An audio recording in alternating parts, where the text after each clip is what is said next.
It's Feb 7 for today's gospel. No, it's Mark 7 verse 14 to 23. So sabi dito, Jesus summoned the crowd again and said to them, "Hear me, all of you, and understand. Nothing that enters one from outside can defile that person, but the things that come out from within are what defile."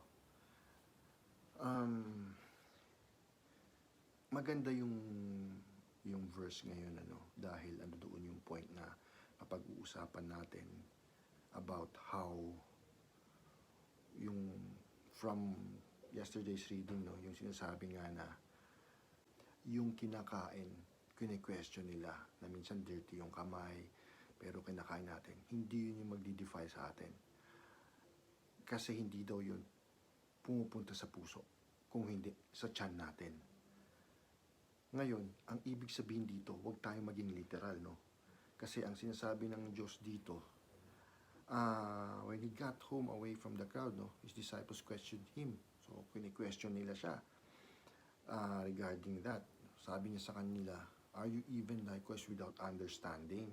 Do you not realize that everything that goes into a person from outside cannot defile, since it enters not the heart, but the stomach, and pass it out in the latrine?" Okay, so huwag tayong maging literal in the sense na hindi madi-defile. Kasi yun na nga, pwedeng maging mga pilosopo sabihin, nag-LBM or something to that effect. Hindi. Ang masama dito, kasi ang sabi nga dito, but what comes out of the man, that is what defiles him. So, wag yung literal na physical, isipin natin na kung ano yung lalabas sa kinain mo. From within the man, from his heart, come evil thoughts, unchastity, theft, murder, adultery, greed, malice, deceit, diba? Envy, blasphemy, arrogance, so ang dami-dami pa. All these evils come from within and they defile. So basically, ang sinasabi ngayon dito is,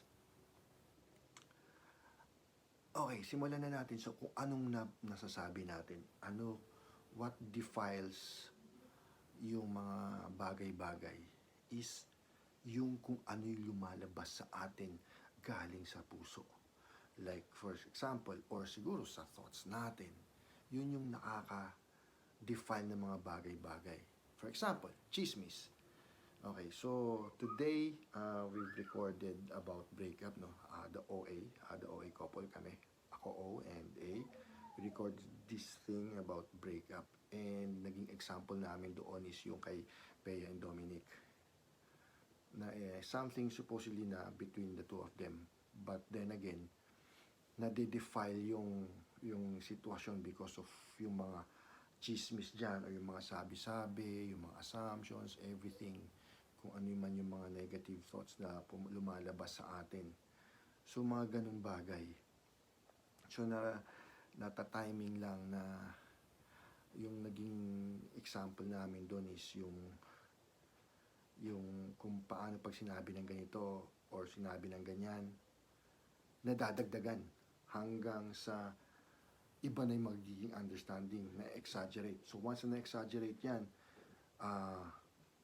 naiiba minsan or lumalala yung sitwasyon na nagsimula doon sa sasaluubin natin na naisabi natin. So, yun yung sumisira ng mga bagay-bagay.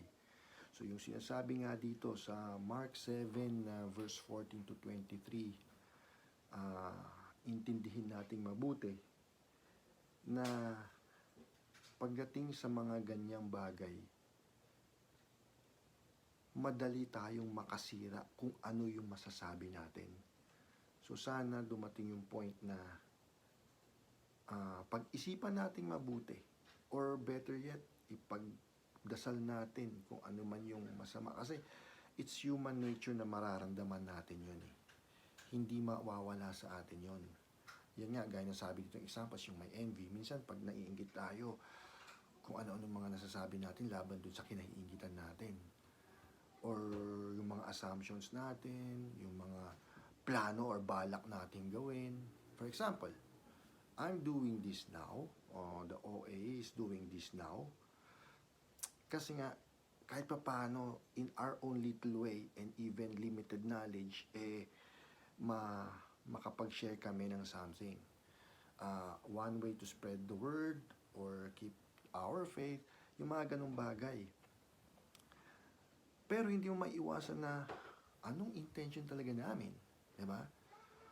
Meron pa rin iiral dyan. So, pwede rin naman natin gawin eh. For example, i-example natin to, yung napag-usapan namin kanina na ilalabas namin na third episodes, yung about breakup. Ano doon yung point na madaming klase yan. Para lumihis naman tayo doon sa bulto na napag-usapan namin doon about Bea and Dominic. How about the breakup between the Marcos and Duterte? Ang daming pwede nating sabihin eh, bilang mga Pinoy na damay or involved dito sa sitwasyon ng bansa natin, ang dami nating pwedeng sabihin. Pero yun na nga eh, ang dami ng bashers, ang dami ng trolls, ang dami ng loyalist between the two.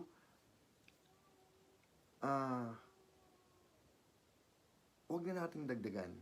Kasi ako, for one, yun nga, yung human nature, iiral dyan dahil maiinis ka rin naman talaga sa nangyayari. Pero, sana hindi ganun ang mangyari dahil yun yung nakakasira lalo. Come to think of it, yung pangayan ngayon sa political crisis na nangyayari, hindi na lang basta between Marcos and Duterte. Kung hindi, na-divide na talaga yung bansa natin. May side ng Senado, may side ng Congress, tulad ng mga nabanggit natin sa mga ibang natin. No? Pero yun na nga yung point eh. Mahirap. Ifa-fan pa natin yung flame para lang lumako yung apoy. Huwag ganun. So yun yung sinasabi ngayon dito sa gospel ngayon, yung Mark 7 verse 14 to 23, no? Na kung ano yung lumalabas sa atin na galing sa puso, yung puot, yung galit, kung ano-anong mga naisip nating mga negative, yun yung sumisira ng mga bagay-bagay. At kung nailabas natin yun at merong maniniwala or merong sasang-ayon, hanggang darating yung time na kakalat at kakalat hanggang lumaki ng lumaki. Pag lumaki ng lumaki, little do we know, nasisira na yung kalahatan. So basically, yun lang yung ating gospel for today.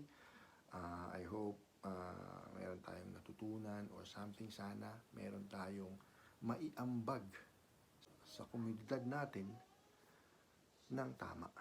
Let's just spread the word. Okay? Keep the faith and